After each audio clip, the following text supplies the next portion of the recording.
Coraline's adventure began when the Jones family moved into the Pink Palace, which wasn't that much of a palace at all. Mr. Bobinski lived on the top floor. He was the Russian ringmaster of a secret mouse circus everyone knew about. Miss Spink and Miss Forcible lived in the basement flat. Allegedly, they were famous actresses in their day. The Jones family were from Pontiac, Michigan. Charlie and Mel wrote gardening catalogs for a living. They didn't have much time for Coraline. In order to find the mysterious well in the orchard, Coraline figured she would need a dowsing rod. She was unaware she was being watched. It wasn't long after that she made the acquaintance of Wybie Lovat. Although Coraline found Wybie quite annoying, he did show her the location of the well. The day would have been a complete success had Coraline avoided using a piece of poison oak as her dowsing rod. Coraline walked into the kitchen. She thought she saw her mother cooking in the middle of the night. Coraline soon discovered that this wasn't her mother at all. The woman tapped a button eye with her fingernail and asked Coraline if she'd like them. She introduced herself as Coraline's other mother and opened the oven door. Coraline was overwhelmed with the aroma. The other mother asked her to help prepare the supper. After the pancakes, Coraline realized that she should go to bed. She told the woman with the button eyes that she should go home to her other mother. The button-eyed woman replied that she was Coraline's other mother. Confused, Coraline politely explained that she really should be going to bed. The other mother told Coraline that her bed was waiting for her and herded Coraline upstairs.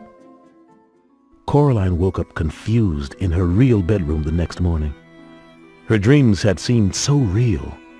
She had a feeling that Wybie was in grave danger and was compelled to find her mother and tell her.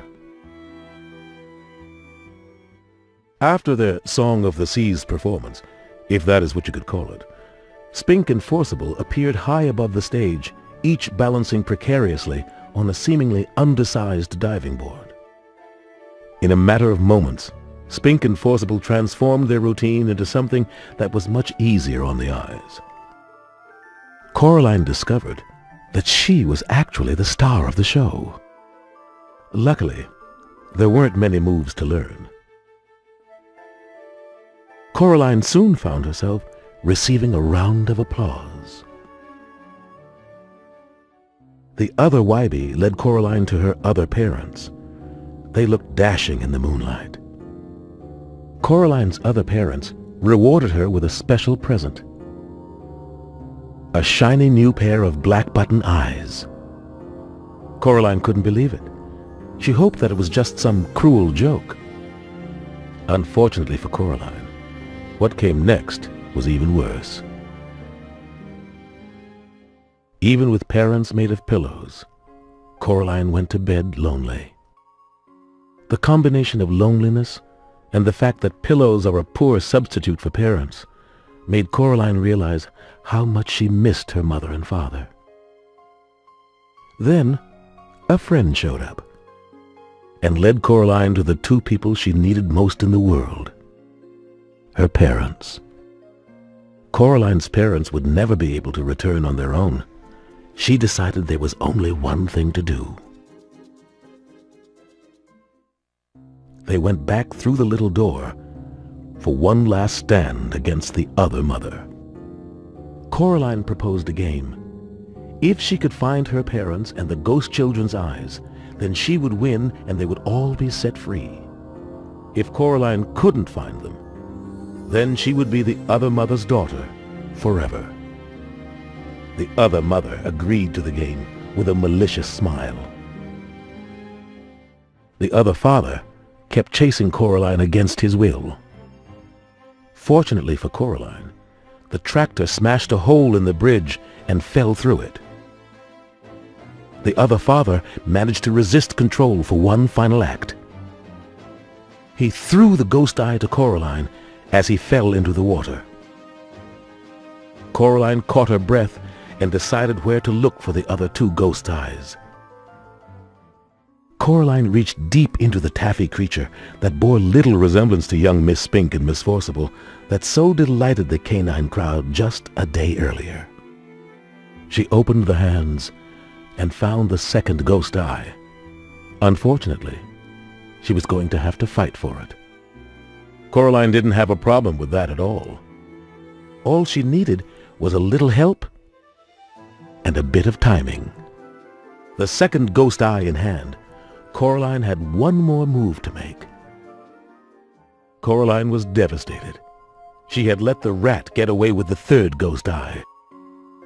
Once again, a friend with a very strong distaste for rats came to the rescue. The third ghost eye was soon in hand.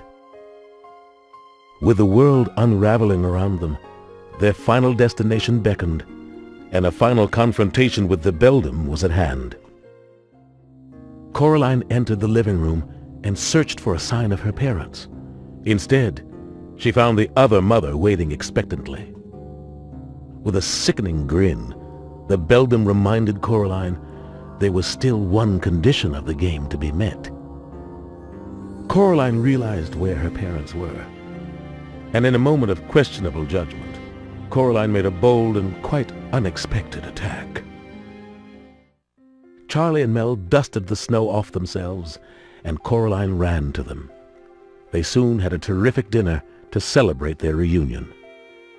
Later that night, with her world back in order, Coraline's real mother and father tucked her into bed.